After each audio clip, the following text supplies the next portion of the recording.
Doctor APJ Abdul कलाम, जिन्हें missile man of India के नाम से जाना जाता है, भारतीय गणतंत्र के 11वें राष्ट्रपति थे। उन्होंने भारत के अंतरिक्ष एवं मिसाइल कार्यक्रमों में महत्वपूर्ण योगदान दिया। उनके मन में देशभक्ति और राष्ट्रीयता की भावना गहरी थी। वे हमेशा भारत के विकास और प्रगति के लिए समर्पित रहे। उन्होंने युवाओं को देश सेवा और वैज्ञानिक उन्नति के लिए प्रेरित किया। उनका विश्वास था कि एक दिन भारत विज्ञान और प्रौद्योगिकी में विश्व नेता बनेगा। उनकी सादगी और निष्ठा आज भी प्रेरणा स्रोत है। जोरदार तालियों के साथ स्वागत करें जब सदन का।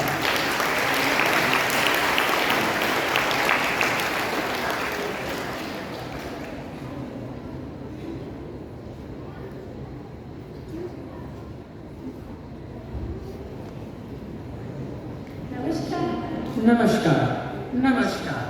आज बात करते हैं एक ऐसे भारत रत्न की जिनके सीखने की चाह ने न्यूज़पेपर बेचने वाले लड़के से न्यूज़पेपर में आने तक का सफर तय किया।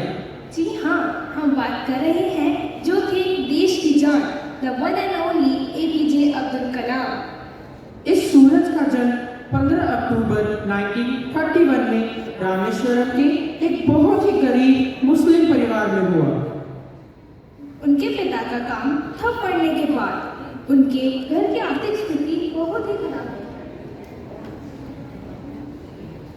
क्या हुआ जी? क्यों चिंता में? इतनी महंगाई में घर चलाना बहुत मुश्किल है। मैं सबका पेट कैसे पालूं? अब्बा, आप चिंता ना करें, मैं घर घर अखबार बेचकर कुछ मदद करूंगा। मैंने अब्बा को बोल तो दिया, लेकिन मेरा असली कारण तो शिक्षा प्राप्त करना है। APJ अब्दुल कलाम ने अपनी शिक्षा स्वच्छ हायर सेकेंडरी स्कूल रामनाथपुरम से की, जहां एक चिड़िया को उड़ता देखकर उन्होंने पायलट बनने का फैसला किया।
शिक्षा पूरी होने के बाद APJ अब्दुल कलाम ने सेंट जोसेफ कॉलेज तिरुचिरापल्ली, जहां उन्होंने फिजिक्स BSc की उपाधि प्राप्त करी। फिर उन्होंने मद्रास इंस्टीट्यूट ऑफ टेक्नोलॉजी में एडमिशन लिया। अब मैं अपना सपना जल्द से जल्द पूरा करूंगा। Good morning students. तो आज हम आप सभी को एक एक प्रोजेक्ट देंगे। इसके लिए आप सभी को 1 महीने का समय दिया जाएगा। कलाम, यस मैम। तुम्हारा प्रोजेक्ट है कि तुम्हें एक लो लेवल फ्लाइंग एयरक्राफ्ट बनाना है। Okay ma'am. After 1 month, ma'am, मेरा प्रोजेक्ट रेडी हो चुका है। कलाम, ये कुछ खास नहीं है, दोबारा करो। ठीक है मैम, मैं इसे 1 महीने में और अच्छा बनाने की कोशिश करूंगा। आहा, 1 महीना नहीं, सिर्फ 3 दिन है तुम्हारे पास, 3 दिन? वरना तुम्हारी scholarship cancel. Cancel? Scholarship cancel? अब तो मुझे कैसे ना कैसे ये करना ही होगा, वरना मेरा सपना अधूरा रह जाएगा। आफ्टर 3 days, मैम, मेरा प्रोजेक्ट रेडी है। क्या सच में? जरा दिखाओ मुझे। ये देखिए मैम। मैं जानती थी कि तुम में वो काबिलियत है। मैं तो बस ये देखना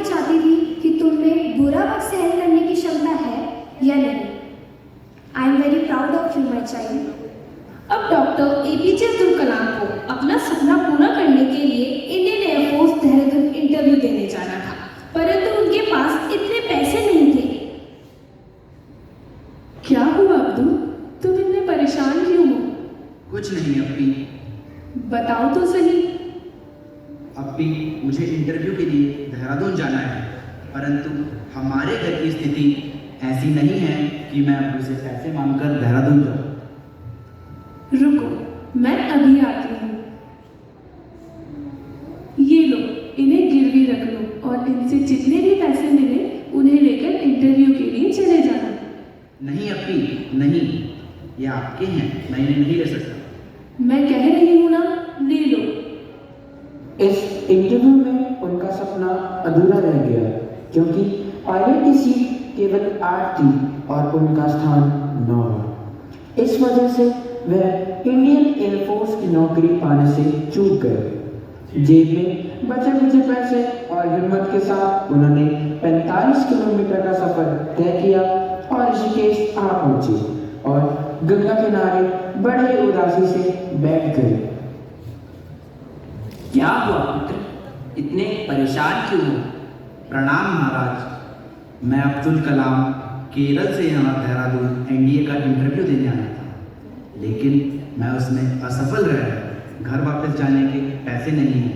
आप तो अंतर्यामी हैं, बताइए आखिर मैं करूं तो क्या करूं? क्या हुआ अगर तुम इस इंटरव्यू में असफल रहे तो? हो सकता है भगवान ने तुम्हें किसी बड़े कार्य के लिए इस धरती पर भेजा हो। क्या पता तुम आगे जाके इससे भी बड़े इंसान बनो। शुक्रिया बाबा।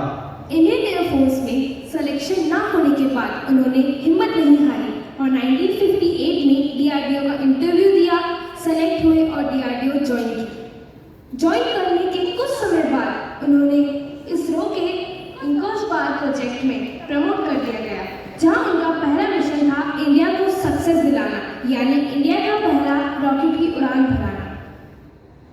We have to launch this rocket from Thumba village in Kerala, but we don't have any such thing as a research center nor any office. There is a church in the Thumba village which is now closed. We will make it our research center and an old guest house near it will be our office. This is fine, but how will we take the different parts of the rocket there? We will take the rocket parts to the launching area with the help of bicycles and bullock cart. कांधे पे सूरज टिका के चला तू, हाथों में भर के चला बिजलियां, तूफान भी सोचे जिद तेरी कैसी, ऐसा जुनून है किसी में का। चला तू, उड़ता चला तू, जैसे धरतियां दिया, चला तू, उड़ता चला तू, जैसे आंधियां।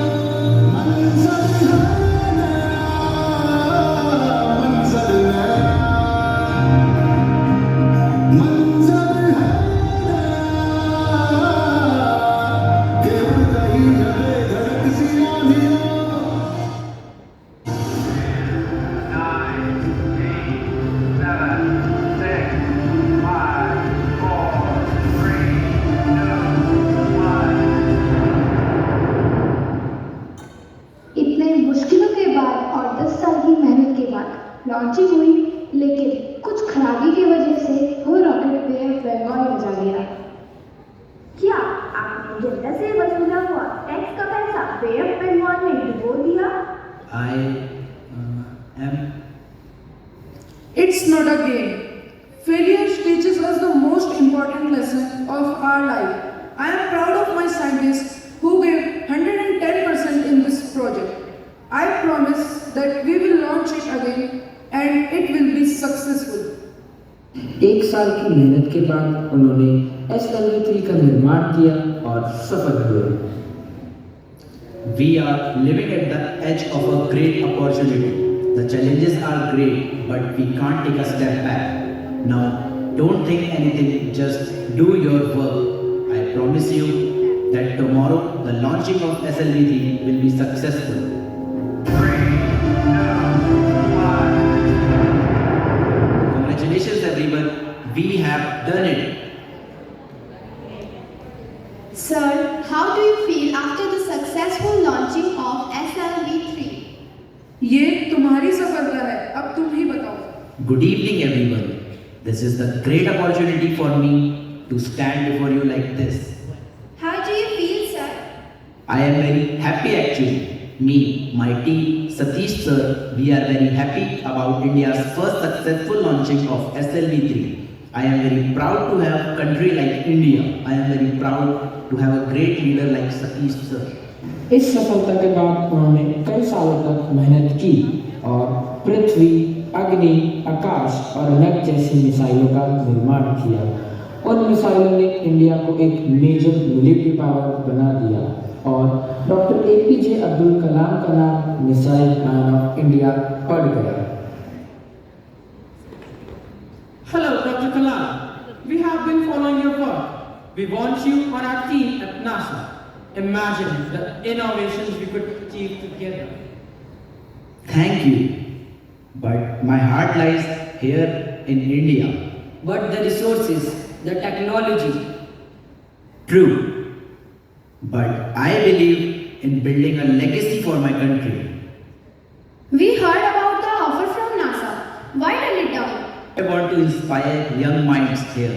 But NASA would provide you a global platform. Global platforms are great, but what about nurturing our own? I want to see India soar. Your choice is very inspiring, sir. Together, we can reach for the stars, right from here. It's not just about rockets, it's about igniting the spirit of innovation in our youth. Education is the most powerful weapon which can change the world. A nation that dreams together builds together. Doctor APJ Abdul Kalam की इसी सोच के कारण उन्होंने आगे जाके India को एक न्यूक्लियर पावर बनाया और साथ ही साथ वे देश के प्रेसिडेंट भी बने। उनका मानना था कि पैसे और करियर के लिए विदेश नहीं जाएंगे, देश सेवा के इस अवसर को नहीं गंवाएंगे। अब हम इसे पैट्रियटिज्म नहीं कहेंगे तो किसे कहेंगे? हम सभी एक बार फिर हमारे महान प्रेसिडेंट की सोच को सल्यूट करते हैं। धन्यवाद।